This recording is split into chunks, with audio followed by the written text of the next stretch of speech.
Hello दोस्तों, स्वागत है आपका फिर से एक बार आपके अपने यूट्यूब चैनल यूटिलिटी कॉमर्स पर। और आज हम आपको बजट लाइन सिखाएंगे, है ना। बजट लाइन तो क्या होता है, बजट लाइन और कैसे बजट लाइन जो प्रिपेयर करते हैं, है ना। बच्चों को इसमें दिक्कत होता है, लेकिन दिक्कत वाला टॉपिक ये है नहीं, बहुत आसान है।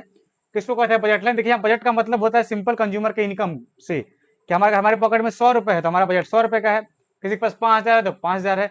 किसी के पास 10 रुपए है तो उसका बजट 10 रुपए का है ना। तो बजट लाइन का मतलब जो आप बजट है उससे कंज्यूमर हमेशा दो गुड्स को खरीदता है। जैसे हमारे पास दो गुड्स, एक आम और लीची है, तो हमको मान लेते हैं हमारे पास 50 रुपए है, तो मान लेते हैं 50-25 रुपए आम में लगाएंगे, 25 रुपए लीची में लगाएंगे। हो सकता है ये ऑप्शन। और ऐसा हो सकता है कि 30 रुपए आम में लगा दें, 20 रुपए लीची में लगा दें, है ना। हमको ज्यादा अच्छा लीची आया, लीची पसंद आया तो हम और 40 रुपए लगा दें, इसमें 10 रुपए लगा दें। हो सकता है 50 का 50 लीची में लगा दें, 0 आम में लगा दें। आम ज्यादा अच्छा लगा तो 50 का 50 आम में लगा दें, लीची में 0। ऐसा हो सकता है। इसी को बोलते हैं यहाँ पे कंज्यूमर जो है उस इनकम के सहारे दोनों गुड्स को खरीदता है, दोनों गुड्स को कंज्यूम करता है। और उसी के सहारे जो हमारा कंजम्पशन होता है, जितना कमोडिटी वो कंज्यूम करता है, उसी के सहारे जब वो दो गुड्स का कंजम्पशन करता है तो उसी को हम लोग यहाँ पे रिप्रेजेंट करते हैं एक लाइन, उसको नाम देते हैं बजट लाइन, है ना। चलिए देखिए, तो देखिए हम क्या, यहाँ budget line refers to the line showing possible combination of consumption of two goods. क्या कंजम्पशन ऑफ टू गुड्स का मतलब दो गुड्स को वो खरीदता है, यूज करता है ना, उसको कंज्यूम करता है ना।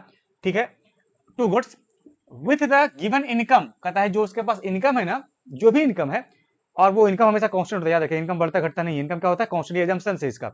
तो कहा गया कि हमारे पास जो बजट है कंज्यूमर के पास, वो बजट के सहारे कंज्यूमर दो गुड्स को कंज्यूम करता है। क्यों दो गुड्स? तो ग्राफ में हमको रिप्रेजेंट करना है और उस दोनों गुड्स को रिप्रेजेंट करेंगे तो एक को एक्स पे एक को वाई पे रखेंगे, है ना।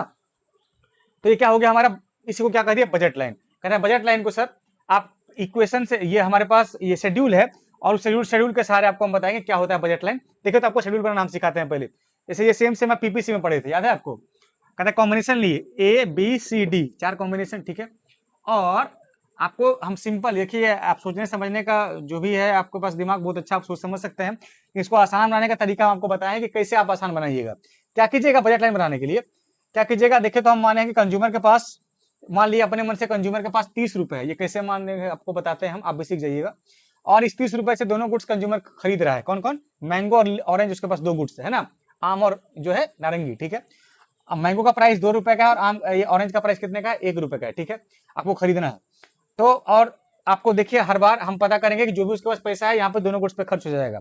हम बोले कंज्यूमर के पास 30 रुपए था, और आप बताइएगा कंज्यूमर के पास 30 रुपए था, तो 30 रुपए में वो जो है मैंगो जो है आम एक भी नहीं खरीद रहा है, और 30 का 30 वो ऑरेंज खरीद रहा है। इसका मतलब उसके पास 30 रुपए था और 1 रुपए के दर से 30 का 30 वो ऑरेंज खरीद लिया। इसका मतलब उसके पास जो 30 रुपए था उसका 30 का 30 रुपए यहाँ स्पेंड हो गया, खत्म हो गया। पहला कॉम्बिनेशन जो है, कंज्यूमर जो है आम एक भी नहीं खरीदा तो इसका 1 रुपया यहाँ खर्च हुआ। 30 जो है 1 रुपए के दर से ऑरेंज खरीद लिया, 30 ऑरेंज खरीद लिया, आम का 20 रुपया खत्म हो गया। और 30 रुपया आपको बोले हैं कि हमेशा वो पूरा का पूरा इनकम दोनों गुड्स पे खर्च हो जाना चाहिए हमेशा। चलिए बी वाले कॉम्बिनेशन पे आइए। कहता है बी पे आए तो हमको पता चला कि कंज्यूमर जो है यहाँ पे 5 आम खरीद रहा है, ठीक है। और दो आम का दाम 2 रुपए है, तो आप बताइए 5 आम खरीदा और 2 रुपए के रेट से खरीदा, कितना खर्च हुआ इसका? कहते बोले आप सर 10 रुपए खर्च हुआ। बचा कितना उसके पास? बोला बचा उसके पास 20 रुपए, है ना। कितना बचा? 20 रुपए। और 20 रुपए जब बचा और इसका दाम कितना है, 1 रुपए का है, तो आप बताइए 20 रुपए बचा तो 20 रुपए में 20 आम होगा ना, 1 रुपए के रेट से 20 आम वो यहाँ खरीद लिया, तो 20 रुपए यहाँ खर्च हो गया। टोटल 10 प्लस 20, 30 रुपए खर्चा हो गया उसका। तीसरे कॉम्बिनेशन सी वाले पे बोला कि उसके पास 30 रुपए है यहाँ भी, और इस बार यहाँ पे 10 आम खरीद रहा है और 2 रुपए के रेट से, तो कै रुपए खर्च हुआ इसका यहाँ? बोले सर 20 रुपए खर्च हो गया। बचा कितना उसके पास? 10 रुपए। तो देखिए तो 10 रुपए यहाँ 10 रुपए खर्च कर दिया, और 10 रुपए में एक ऑरेंज का दाम 1 रुपए है, तो 10 रुपए जो है 10 ऑरेंज खरीदा, खर्चा हो गया यहाँ पे। तो 20 और 10 30 रुपए फिर से खर्च हो गया। इस बार कंज्यूमर को मन किया नहीं, हम पूरा का पूरा जो पैसा है हमारे पास जो है उससे जो है हम मैंगो आम ही खरीदेंगे, और 30 रुपए है उसके पास, 2 रुपए जो है आम का रेट है। आप बताइए 15 आम खरीदा तो 30 रुपए यहाँ खर्च हो गया ना इसका। बचा उसके पास 1 रुपए नहीं, देखिए 1 रुपए नहीं यहाँ पे बचा, और 30 का 30 यहाँ पे खर्च कर दिया। तो देखिए शेड्यूल हम ऐसे बना दिया। आप पूछेगा सर शेड्यूल कैसे बनाया आप, तो अभी आपको बता देते हैं हम कुछ नहीं किए हैं, ये टेबल लिखे हैं, 0 से स्टार्ट किए हैं, 5 का 5, 5 दूनी 10 और 5 तिया 15, कितना हो गया ये? 30 हो गया। जोड़िए तो ये 5, ये 0 से 5 का 5, 5 दूनी 10 और 5 तिया 15, 5 1 जा 5, 5 2 जा 10, 5 3 जा 15, ये और 3 को जोड़ दिया, 15 10 25 और 5 30, 30 जोड़ के यहाँ रख दिए। और जितना हम यहाँ जोड़ के लिखे उतना ही मान लिया कंज्यूमर का इनकम। देखिए तो कंज्यूमर का इनकम कितना मान लिया, उतना ही, ठीक है। अच्छा, और फिर क्या किए हैं, यहाँ पे देखे तो 55 रेट से बढ़ाया है ना, 5 प्लस 5 अब प्लस 5 बढ़ाया है ना, 5 का रेट से, क्योंकि बोले आप टेबल उसी का लिखे तो 5 आप इंक्रीज किया हर बार। इसका और क्या कीजिएगा, इसका दुगुने रेट से इधर आप घटा दीजिएगा। आप बताइए 5 5 हम इधर बढ़ाए थे, 10 10 10 मतलब 5 का दुगुना कितना 10 10 10 आप यहाँ घटा दीजिए। 30 था ये, उतना ही कंज्यूमर का इनकम माने थे। 30 में से 10 घटाइए कितना हो गया 20, 20 में से 10 घटाइए कितना हो गया 10, 10 में से 10 घटाइए कितना हो गया 0। देखिए शेड्यूल बनकर तैयार हो गया। देखिए तो ऐसे शेड्यूल बनाए थे आपको भी, हम ऐसे ही शेड्यूल बनाए थे। ये देखिए शेड्यूल क्या किए हैं, 5 का टेबल लिखे 0 5 10 15, 5 5 से बढ़ा दिए हम, तीनों को जोड़े 15 10 25 और 5 30 हो गया। और जितना हम से बढ़ाए उसका दुगनी रेट से घटा दीजिए, कितना 30 हुआ, 30 माइनस 10 20, 20 माइनस 10 10, 10 माइनस 10 0। देखिए शेड्यूल बनकर तैयार हो गया ना। आपको मन करने सर हम 2 का टेबल लिखेगा, आप लिखिएगा ऐसे ही लिख दीजिएगा 0 2 4 6 सबको जोड़ दीजिएगा, और जितना 2 2 रेट से बढ़ाए हैं 2 2 4 गुना से घटा दीजिएगा 4 4 के रेट से। अभी हम बना के दिखाएंगे। और तो देखिए तो आप यहाँ हम यहाँ एक इक्वेशन लिखे हैं, क्या लिखे हैं P1 x1 plus P2 x2 equal to y। P1 का मतलब होता है प्राइस ऑफ गुड्स 1, x1 का मतलब क्वांटिटी ऑफ गुड्स 1, P2 का मतलब प्राइस ऑफ गुड्स 2, x2 का मतलब क्वांटिटी ऑफ गुड्स 2। और सेम चीज हम नीचे भी लिखे हैं, P1 का मतलब प्राइस ऑफ गुड्स 1, ये x1 नहीं देगा, कभी कभी आपको Q1 दे देगा, और करके हम Q1 भी लिख दिए हैं कि Q1 का मतलब quantity of goods 1, price of goods 1 quantity of goods 1 plus price of goods 2 into quantity of goods 2 equal to y का मतलब होता है इनकम के पास पैसा कितना, कितना उसका इनकम है। ये देखिएगा सारे इक्वेशन को, ये जो आप बनाए हैं ना, हम सारे को सेटिस्फाई करेंगे और यहाँ पे आपको ग्राफ ड्रॉ करके दिखाएंगे हम, ठीक है।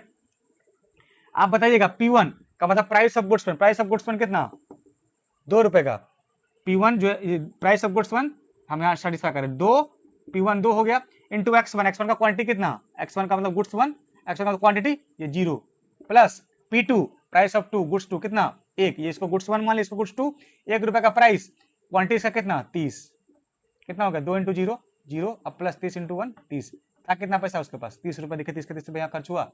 दूसरे पे आइए, इसका यही था ना P1 x1 plus P2 x2, P1 का मतलब प्राइस ऑफ गुड्स 1 कितना 2 रुपए, तो इसका क्वांटिटी कितना 2 इंटू 5, P1 x1, P1 का मतलब प्राइस, x1 का मतलब क्वांटिटी, प्लस P2 x2, ये ना P2 x2, P2 का मतलब प्राइस ऑफ गुड्स 2 कितना 1 रुपए का इंटू क्वांटिटी इसका कितना 20, कितना था इसके पास 5 गुना 10 10, अब 20 से कम 20 था, कितना इसके पास 30 रुपए। देखिए 30 रुपए यहाँ खर्च हो गया कंज्यूमर का। तीसरा इक्वेशन चेक कीजिए, तीसरे पे कितना हो गया ये P1 x1, P1 जो है price of goods 1 2 into quantity किसका कितना 10 प्लस P2 ऑफ गुड मतलब प्राइस ऑफ गुड्स 2 कितना 1 इंटू क्वांटिटी कितना 10, कितना होगा 10 दूनी 20 प्लस 10 कितना 30 रुपए। देखिए पूरा का पूरा पैसा हर बार 30 रुपए उसका हर कॉम्बिनेशन में खर्च हो जाना चाहिए। लास्ट वाला कॉम्बिनेशन यहाँ चेक करते हैं, क्या P1 x1 plus P2 x2 equal to y, ये ना P1 का मतलब प्राइस ऑफ गुड्स कितना 2 रुपए का, क्वांटिटी कितना इसका 15, 2 गुना 15 प्लस P2 1 रुपए का, क्वांटिटी इसका कितना 0, 15 गुना 2 30 प्लस 1 गुना 0 0, मतलब पूरा का पूरा 30 रुपए। देखिए हर बार कंज्यूमर का 30 रुपए जो यहाँ खर्च हो जा रहा है। इसका मतलब जब भी इक्वेशन आप बनाइएगा तो इक्वेशन के सहारे सारा का सारा जितना आपका इनकम है हर कॉम्बिनेशन पे वो जो है वो सेटिस्फाई करना चाहिए। देखिए हम हर एक को सेटिस्फाई कर दिए, जितना उसके पास पैसा है उतना पूरा का पूरा दोनों गुड्स पे खर्च हो जा रहा है। आप कहता है जो आप क्वांटिटी लीजिएगा ना, इस पे आप ग्राफ ड्रॉ कर लीजिएगा। कैसे, जो आप यहाँ शेड्यूल बनाए इस पे ग्राफ ड्रॉ कीजिएगा और उसी लाइन को बजट लाइन कहते हैं। देखिए कितना है पहला 0 और 30, ये हो गया हमारा 0 0 और 30 पहला पॉइंट ये हो गया। दूसरा कितना 5 और 20, ये हो गया हमारा 5 और दूसरा हो गया 20, 5 और 20। तीसरा कितना है 10 और 10, ये हो गया 10 और 10, ठीक है। और चौथा कितना हो गया 15 और 0, ये हो गया 15 और 0।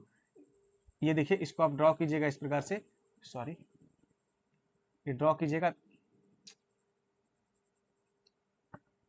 जब ड्रॉ कीजिएगा तो ये स्ट्रेट लाइन बनेगा इस प्रकार से, ये ड्रॉ कीजिएगा ये इस प्रकार से स्ट्रेट लाइन बनेगा। इसको कहते हैं बजट लाइन, जो है हमेशा क्या होता है, क्या हो जाएगा ये स्ट्रेट लाइन बनेगा, है ना। ये हमेशा इसी प्रकार से स्ट्रेट लाइन बनेगा।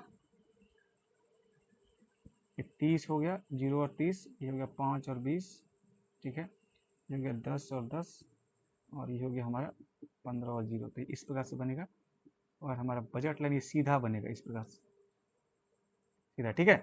इसी को कहते हैं ये बजट लाइन जो है हमारा स्ट्रेट लाइन है। ये थोड़ा मेजरमेंट का यहाँ हमारे पास एक्चुअल नहीं आ पा रहा है, तो आप जो है ग्राफ स्केल से बनाइएगा तो स्ट्रेट लाइन बनेगा, है ना, स्ट्रेट लाइन बनेगा। और ये क्यों स्ट्रेट लाइन बना, क्योंकि यहाँ पे कांस्टेंट चेंज इधर है और सेम रेट का चेंज इधर 5 से बढ़ रहा है और सेम रेट का चेंज 10 से घट रहा है, ठीक है। इसी को बोलते हैं हमारा बजट लाइन जो स्ट्रेट लाइन है। आपको मन करेगा सर नहीं हम दूसरा शेड्यूल बनाएंगे, तो आपको सिखा देते हैं दूसरा शेड्यूल कैसे बनाते हैं और इस पर ग्राफ कैसे ड्रॉ करते हैं। देखिए सेम ही बनेगा, ध्यान दीजिएगा। हमको क्या बोले कि जो है कंज्यूमर इनकम 30 माने थे, उस हिसाब से कंज्यूमर इनकम मानिएगा। हम देखिए इसको चेंज करते हैं। हम बोले आपको कि जो है यहाँ पे आप टेबल ले लीजिएगा, वो आप बोलते नहीं सर हम 3 का टेबल लिखेंगे, ठीक है, लिख लीजिए 0 3 का 3 3 दूनी 6 और 3 तिया 9, ठीक है। 3 6 9 3 3 से बढ़ा दिए हम, जोड़िए सबको 9 और 6 15 और 3 18, यहाँ लिख दीजिए। और जितना आप जोड़े है ना, उतना ही कंज्यूमर का इनकम मान लीजिए 18 रुपए। इसका प्राइस 2 रुपए का रहेगा, इसका प्राइस 1 रुपए का। आपको कुछ दिमाग लगाने की जरूरत नहीं, ऐसे ही आप लिख दीजिएगा, ठीक है। 3 से बढ़ा है ना, 3 का दुगुना कितना 6, 6 से घटा दीजिए, 18 माइनस 6 कितना 12, 12 माइनस 6 कितना 6, और 6 माइनस 6 कितना 0। देखिए घट गया, ये घट गया ना, ये आ गया हमारे पास कॉम्बिनेशन। अब इसको देखिएगा, आप सेटिस्फाई कीजिए। कंज्यूमर के पास था कितना 18, और उसके पास यहाँ पे 18 रुपए हर बार खर्च हो जाएगा। देखिएगा उसका 18 रुपए था, 18 ऑरेंज खरीदे 1 रुपए की दर से, पूरा पूरा 18 रुपए यहाँ खर्च हो गया उसका, और मैंगो एक भी नहीं खरीदा, 18 रुपए था उसके पास, खर्च हो गया। दूसरा कॉम्बिनेशन बोला कि उसके पास 2 रुपए रेट है इसका, और 3 मैंगो खरीद रहा है। क्या रुपए खर्च हो रहा है यहाँ कि सर यहाँ तो आप उसका 6 रुपए खर्च हो रहा है। कितना 3 दूनी 6 रुपए, बचा कितना उसके पास 12 रुपए। मैंगो ऑरेंज का दाम कितना 12, तो बताओ 12 रुपए खर्च है।